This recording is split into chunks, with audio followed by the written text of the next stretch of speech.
আসসালামু আলাইকুম। আজকে যে বিষয়টা দেখাবো সেটা হচ্ছে কিভাবে আপনারা অ্যাক্টিভ সেলের রো এবং কলামটাকে হাইলাইটস করবেন। দেখেন যে আমার এখানে একটা শীট আছে যেখানে আমি যেই সেলে যাই না কেন সেই সেলের রো এবং কলামটা হাইলাইটস হচ্ছে। তো এই কাজটা আপনারা কিভাবে করবেন সেটা খুব ইজি ওয়েতে আপনাদেরকে দেখাবো। চলুন। দেখেন এখানে আমার একটা শীট নিয়ে রাখছি যেখানে একটা টেরিটরির হিসাবটা দেওয়া আছে। যেখানে আমি অ্যাক্টিভ সেলের রো এবং কলামটাকে হাইলাইটস করে আপনাদেরকে দেখাবো। প্রথমে যে কাজটা করতে হবে সেটা হচ্ছে আপনারা এখানে আপনারা এই শীটের ভ্যালুসগুলোকে হাইলাইটস সিলেক্ট করবেন। দেন আপনারা যাবেন কন্ডিশনাল ফরম্যাটিং এবং যাওয়ার পরে এখানে দেখেন যে নিউ রোল আছে, সেই নিউ রোলে যাবেন। নিউ রোলে যাওয়ার পরে সিলেক্ট এ রোল টাইপ।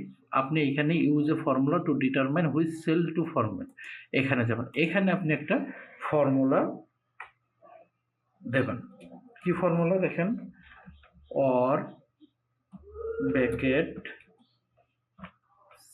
সেল ব্র্যাকেট দেন inverted comma col inverted comma close then bracket close then equal then column then bracket open close then comma then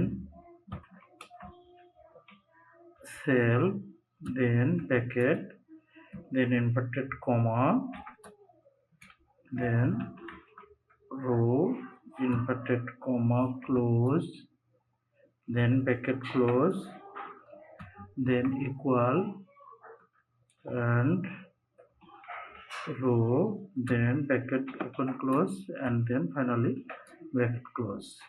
এবার যে কাজটা করবেন, ফরম্যাটে যাবেন। ফরম্যাটে যাওয়ার পরে এখান থেকে ফিলে যাবেন। ফিলে যেয়ে আপনারা একটা কালার দিয়ে দেবেন। আমি এই কালারটা দিয়ে দিলাম, আপনারা অন্য কালার দিতে পারবেন। দেন ওকে বাটন প্রেস করবেন। দেখেন যে এইখানে আমার প্রথম রো এবং ফার্স্ট কলামটা সিলেক্ট আছে। এখন দেখেন যে অন্য জায়গায় গেলে এটা শো করতেছে না। তো আপনিও করতে পারেন ম্যানুয়ালি। সেটা হচ্ছে যে আপনি ধরেন যে এই সেলে গেছেন, এই সেলে যেয়ে এখানে প্রেস F9 করলে দেখেন যে এখানে সিলেক্ট হচ্ছে। এখানে যে F9 করলে, তো আমি চাচ্ছি যে এইটা অটোমেটিক্যালি হবে। তো সেইটা করার জন্য যে কাজটা করতে হবে, আপনি ডেভেলপারে টুলে যাবেন। যাওয়ার পরে এখানে ভিজুয়াল বেসিকে যাবেন, যেয়ে এখানে দেখেন শীট 2। দেন আমি শীট 2তে যাব, যে এখানে ডাবল ক্লিক করব। এখানে যেয়ে ওয়ার্কশিটটা দেখাই দেবেন, দিয়ে এখানে অ্যাপ্লিকেশন application ডট ক্যালকুলেট এটা দেবেন। দিয়ে এখানে আপনি এটা ক্লোজ করে দেবেন।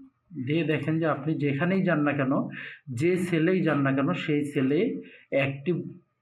অ্যাক্টিভ সেলের রো এবং কলামটা সুন্দরভাবে হাইলাইটস হচ্ছে।